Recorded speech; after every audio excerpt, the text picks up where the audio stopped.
Hello and welcome to Ask the Oncologist. My name is Dr. Kpatsi. Have you ever wondered what the risk factors for breast cancer are? If you are, then this episode is for you. Stay tuned, stick with me, and then let's discuss this. Before we continue, don't forget to hit the subscribe button so that you don't miss the subsequent episodes that we'll be posting.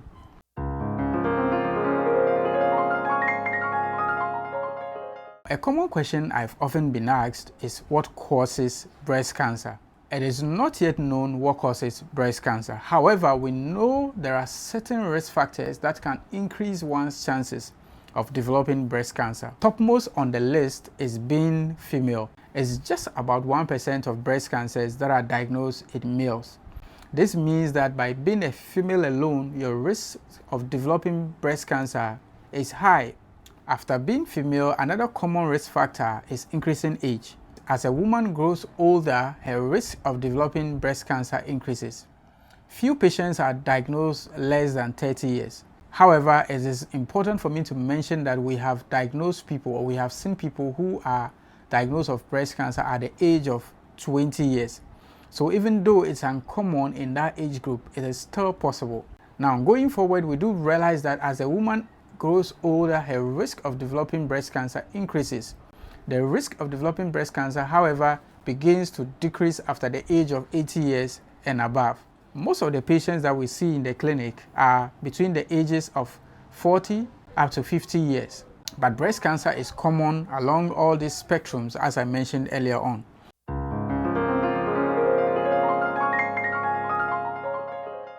Another important risk factor is a personal history of breast cancer.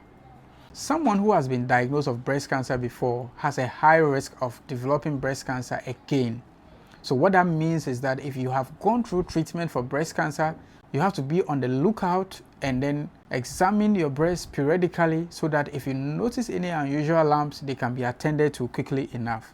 Apart from personal history, somebody who has a family history of breast cancer, the higher the number of first-degree relatives you have with breast cancer, the higher your chances of developing breast cancer. More so, apart from breast cancer history, if you have a family history of ovarian cancer, pancreatic cancer, prostate cancer, then you should know that your risk of developing breast cancer is high. Apart from family history of breast cancer, there are certain genes that can be passed on from generation to generation. Common among some of these genes is what we call the BRCA1 and BRCA2 mutations. These genes increases one's chances of developing breast cancer sharply compared to the general population.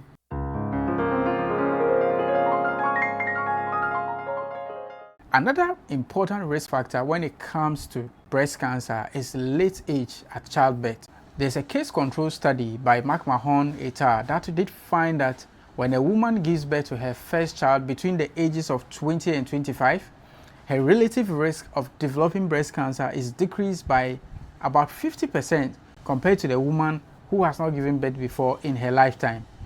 Now, a very interesting thing to note in this particular study was that when a woman waits to give birth after age 35, her risk of developing breast cancer is actually higher than a woman who has never given birth before. So it's very critical to know that the age at which a woman gives birth is very important when it comes to her risk, whether increased or decreased in terms of the development of breast cancer.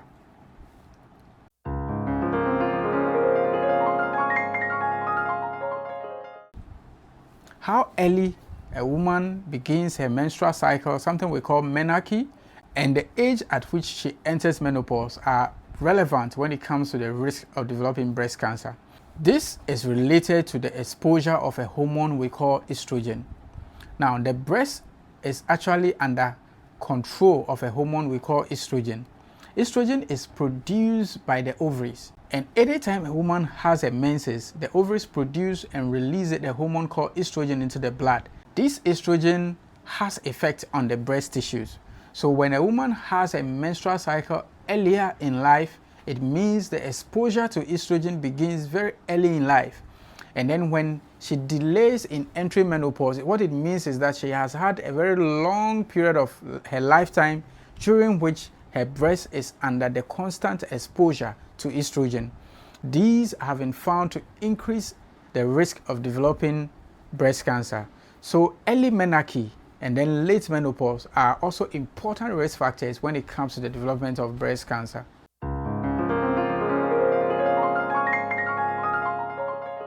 Exposure to radiation. There are some people who have been treated for certain cancers earlier on in their life, usually around the ages of 20. In cases where people were treated for lymphomas, they did have radiation treatment. Such people have been noticed to have a higher risk of developing breast cancer, especially if their breasts were exposed to radiation at these early ages in life. So previous exposure to radiation in some women is a common risk factor when it comes to the development of breast cancer.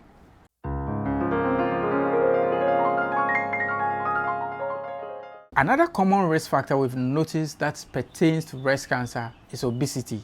So we do notice that women who are obese tend to have a higher risk of developing breast cancer compared to the women who have a normal body mass index. There are also some women who use estrogen replacement pills after menopause. In fact, using estrogen replacement pills means the woman prolongs the period for which her breast is under the exposure of estrogen. This has also been found to increase the risk of developing breast cancer.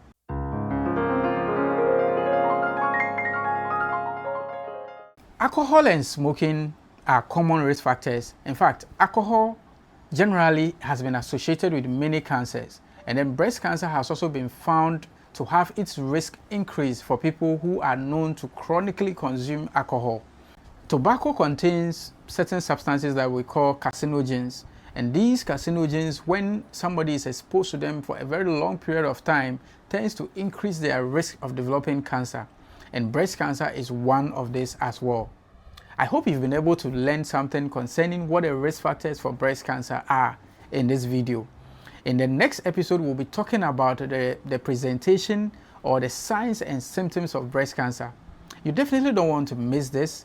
Don't forget to hit the subscribe button so that you don't miss the next episode. Thank you. See you in my next video.